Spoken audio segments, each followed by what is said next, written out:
तो प्रश्न वाली 4.1 देखते हैं। तो लिखा है जांच कीजिए क्या निम्न द्विघात समीकरण है। तो पहला लिख लेते हैं हम लोग।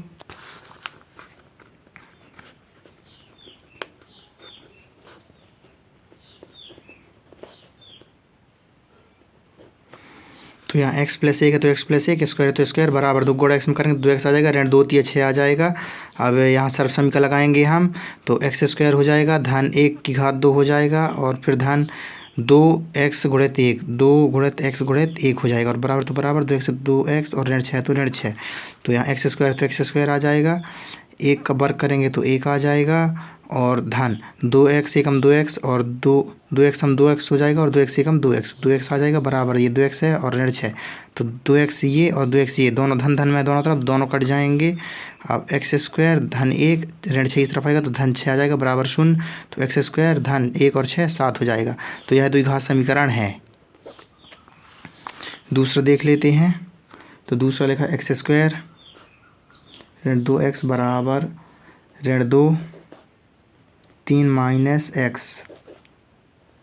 तो इस सॉल्व कर लेते हैं। x² ऋण 2x है बराबर ऋण 2 का गुणा 3 में करेंगे तो ऋण 6 आ जाएगा और ऋण 2 का गुणा ऋण x में करेंगे तो ऋण और ऋण धन हो जाएगा और 3x हम 3x आ जाएगा।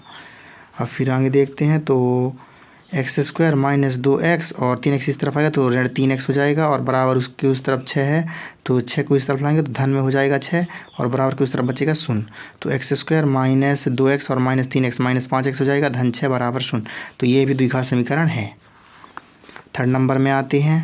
थर्ड नंबर लिखा है x - 2 x + 1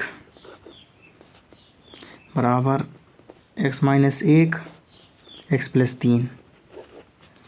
तो इसे भी हम सॉल्व कर लेते हैं। तो x का गुणा इन दोनों में करेंगे पहले तो x और x का गुणा होगा तो x² हो जाएगा, x का गुणा 1 में करेंगे तो x = x आ जाएगा। फिर यहाँ ऋण 2 का गुणा x में करेंगे तो ऋण 2x आ जाएगा, ऋण 2 का गुणा 1 में करेंगे तो ऋण 2 = ऋण 2। यहाँ बराबर है तो यहाँ बराबर लगाएंगे। अब x का गुणा हम करेंगे x में तो x² आ जाएगा। अब x का गुणा 3 में करेंगे तो 3x आ जाएगा। ये ऋण 1 का गुणा x में करेंगे तो ऋण 1x हम 1x और ऋण 1 का गुणा 3 में करेंगे तो ऋण 3 1 हम ऋण 3। अब ये x² दोनों कट गए तो यहाँ x² कहीं नहीं बचा है। तो घात में अधिकतम 2 नहीं है तो यह भी द्विघात समीकरण नहीं है, नहीं आ जाएगा इसका आंसर। अब थर्ड में आते हैं हम। तो थर्ड नंबर लिखा है x - 2 और x + 1 बराबर x - 1 x + 3। तो हम इसी की जैसे सॉल्व कर लेते हैं। x और x का गुणा करेंगे तो x² आ जाएगा, x का गुणा 1 में करेंगे तो x = x आ जाएगा, ऋण 2 का गुणा x में करेंगे तो ऋण 2x आ जाएगा और ऋण 2 का गुणा 1 में करेंगे तो ऋण 2 आ जाएगा बराबर तो बराबर x का गुणा x में करेंगे तो x² आ जाएगा, x का गुणा 3 में करेंगे। तो दोस्तों हम पहले ये सॉल्व कर लिए हैं उसे कर रहे हैं, चलो ठीक है फिर भी कर ही लेते हैं। x गुणा x में किए तो x² आ गया, x गुणा 3 में करेंगे तो 3x आ जाएगा, ऋण 1 का गुणा x में करेंगे तो 1x हम 1x और ऋण 1 का गुणा 3 में करेंगे तो ऋण 3। ये और ये दोनों कट जाएंगे तो ये द्विघात समीकरण नहीं होगा, यही दूसरा वाला है। अब तीसरा नंबर देखते हैं। तीसरा नंबर लिखा x ऋण 3 2x धन 1 और फिर बराबर लिखा है x कोष्टक x + 5। तो x का गुणा 2x में करेंगे तो 2x² आ जाएगा। अब x का गुणा 1 में करेंगे तो x = x आ जाएगा। अब ऋण 3 का गुणा 2x में करेंगे तो 3 दूनी 6 आ जाएगा और ऋण है तो ऋण और x है तो x और ऋण 3 का गुणा 1 में करेंगे तो ऋण 3 = ऋण 3 बराबर तो बराबर x का गुणा x में करेंगे तो x² आ जाएगा, धन धन x का गुणा 5 में करेंगे तो 5x आ जाएगा। अब यहाँ 2 x² हैं और 1 x² इस तरफ लाएंगे तो ये आ जाएगा ऋण में, यहाँ धन x और ऋण 6x तो ऋण 5x आ जाएगा। इतना सॉल्व करेंगे तो और ये 5x इस तरफ आएगा तो ऋण 5x हो जाएगा, ऋण 3 है तो ऋण 3 और बराबर की उस तरफ बचा 0। अब 2x में से 1 x जाएगा तो 1x² बचेगा, ऋण 5x और 5x 10x हो जाएगा टोटल और ऋण 3 और बराबर में 0। तो ये द्विघात समीकरण होगा। अब हम चौथा नंबर देख लेते हैं। तो लिखा है चौथा नंबर ही तो सॉल्व किए हैं यार दोस्तों, दूसरा नंबर का हम सॉल्व नहीं किए हैं। ये तीसरा नंबर है, ये चौथा नंबर सॉल्व कर दिए हैं। अब 5वां नंबर की बारी। तो 5वां नंबर लिखा है 2x ऋण 1 x ऋण 3 बराबर x प्लस 5 x माइनस 1।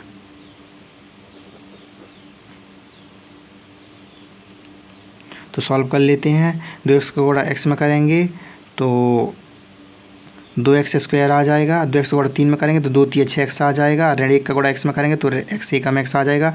ऋण 1 का गुणा 3 में करेंगे तो 3 एकम 3 आ जाएगा और ऋण ऋण का धन हो जाएगा बराबर x का गुणा x में करेंगे तो x स्क्वायर आ जाएगा। x गुणा 1 में करेंगे तो ऋण x आ जाएगा। धन 5 गुणा x में करेंगे तो 5x आ जाएगा। धन 5 गुणा 1 में करेंगे तो ऋण 5 आ जाएगा। अब 2x स्क्वायर इस तरफ आएगा तो 2x स्क्वायर यहाँ आएगा तो ऋण x स्क्वायर हो जाएगा। बाकी सब छाप दो जैसा है, फालतू झंझट ही नहीं पालते, कहाँ छापते रहें। 2x स्क्वायर में से एक x स्क्वायर जाएगा तो x स्क्वायर, बाकी सब छाप दो।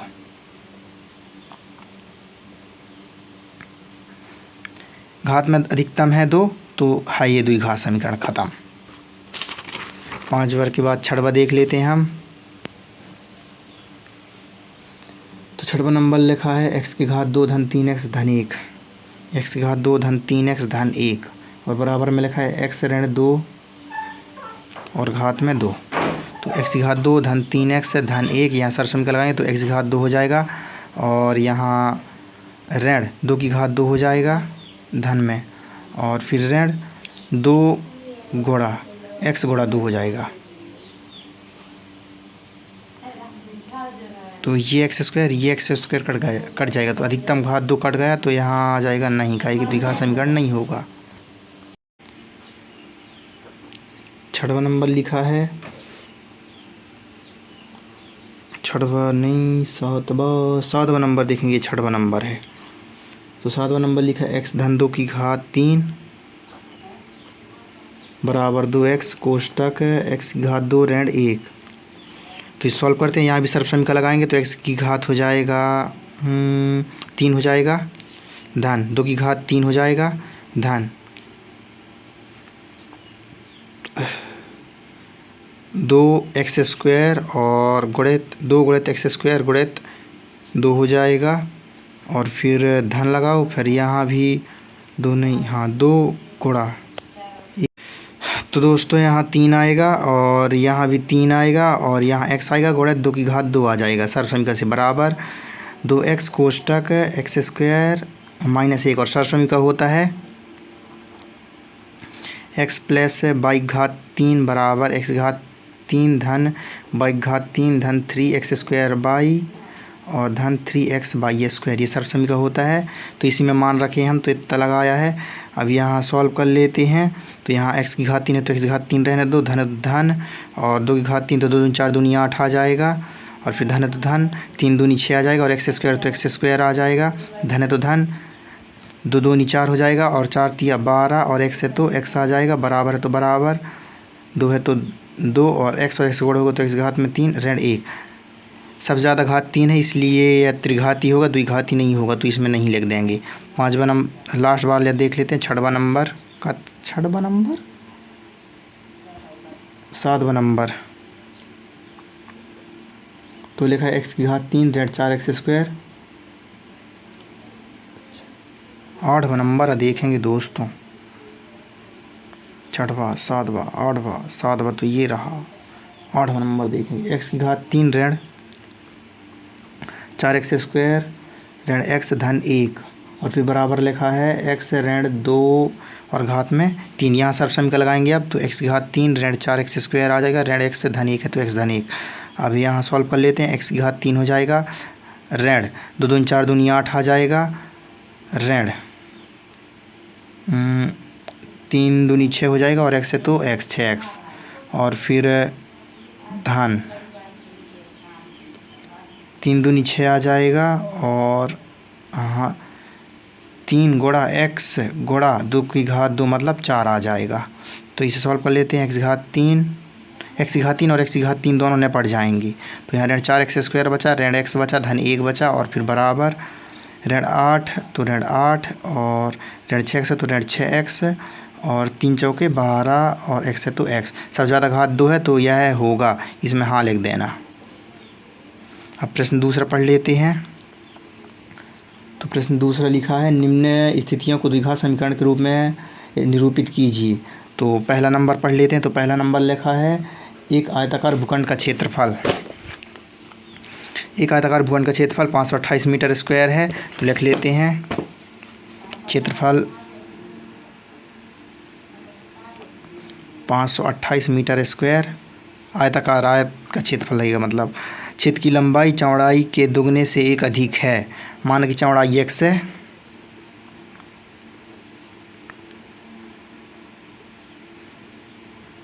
तब लंबाई एक अधिक बोला है यहाँ पर। क्षेत्र की लंबाई चौड़ाई के दुगने से एक अधिक है। दुगने तो चौड़ाई के दोगुना 2x हो जाएगा, और एक अधिक तो धन 1। अब क्षेत्रफल बराबर का होता है लंबाई गुणित चौड़ाई।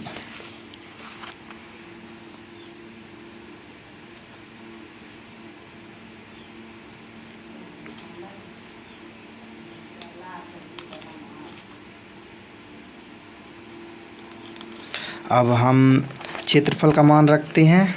तो क्षेत्रफल है यहाँ 528 बराबर, तो बराबर लंबाई कितना है 2x और धन 1, और चौड़ाई कितना है x।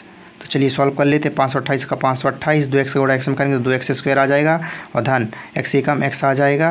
अब इन्हें जमा लेते हैं। तो 2x स्क्वायर तो 2x स्क्वायर, धन x है तो x, और 528 इस तरफ आएगा तो ऋण 528 हो जाएगा, और बराबर की उस तरफ बचा 0। यही आंसर है दोस्तों। अब इसी का दूसरा देख लेते हैं, प्रश्न दूसरा का। तो दूसरा लिखा है, दो क्रमागत धनात्मक पूर्णांकों का गुणनफल 306 है। क्रमागत धनात्मक पूर्णांक ऐसा होता है, जैसे पहले 1 आया, फिर 1 धन 1 आ जाएगा, अब इन 1 धन 1 में 1 और जुड़ जाएगा, और ऐसे ही लगातार इन सब में फिर 1 जुड़ जाएगा, लगातार 1 जुड़ जाता है, तो वो धनात्मक क्रमागत धनात्मक पूर्णांक कहलाता है। तो पहला क्रमागत धनात्मक पूर्णांक होगा x, माना कि पहली क्रमागत धनात्मक पूर्णांक x है।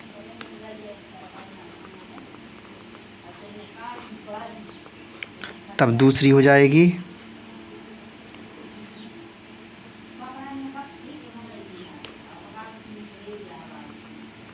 x plus 1। तो 1 मिनट दोस्तों।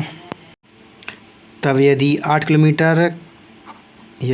किलोमीटर कम होती तो समय आ जाएगा इसमें, चाल बराबर दूरी बटे समय। तो क्या लिखे थे यहाँ पर, दूरी बटा चाल। तो 480 में से 480 बटे x में से घटा देंगे हम 8 को, 480 बटा x और माइनस 8 आ जाएगा। तब यहाँ लिख लेंगे, पहले का समय था 480 और बटे में x, और अभी का समय है 480 और बटे में x माइनस 8, और अंतर में कितना आ रहा है 3 घंटे का अंतर। तो चलो अब देख लेते हैं सॉल्व करके। x गुणा x में करेंगे तो x स्क्वायर आ जाएगा, x गुणा 8 में करेंगे तो ऋण 8x आ जाएगा। अब x का गुणा 480 में करेंगे तो 480x आ जाएगा, और ऋण 8 का गुणा इसमें करेंगे तो ऋण 480 गुणित 8 लिख लेते हैं। अब x का गुणा 480 में करेंगे तो ऋण 480x आ जाएगा, और बराबर की उस तरफ 3 है तो 3, 480 धन में 480 ऋण में, दोनों कट जाएगा। अब इसका गुणा यहाँ कर देंगे, तो इन दोनों गुणा कर लेते हैं पहले। ऋण है तो ऋण, और 8 शून्य 0 हो जाएगा, 8 8 64 की 4, हासिल की 6, 8 चौक 32 और 6 38, और बराबर 3 गुणा x में करेंगे तो 3x स्क्वायर आ जाएगा। ऋण 3 अट्ठे 24, 8 तिरका 24, 3 अट्ठे 24x आ जाएगा। तो इन्हें जमा लेते हैं, 3x स्क्वायर ऋण 24x, और ये 3840 इस तरफ आएगा तो धन 3840 आ जाएगा, और बराबर की उस तरफ बचा 0। अब 3 से सबको भाग दे देंगे, तो 3 से भाग देंगे तो ये 3 कट जाएगा तो x स्क्वायर आएगा। यहाँ ऋण है तो ऋण 3 अट्ठे 24 तो 8x आ जाएगा, धन है तो धन, और 3 एकम 3, 3 दूनी 6, 3 अट्ठे 24 और 3 शून्य 0 बराबर 0। यही आंसर है दोस्तों।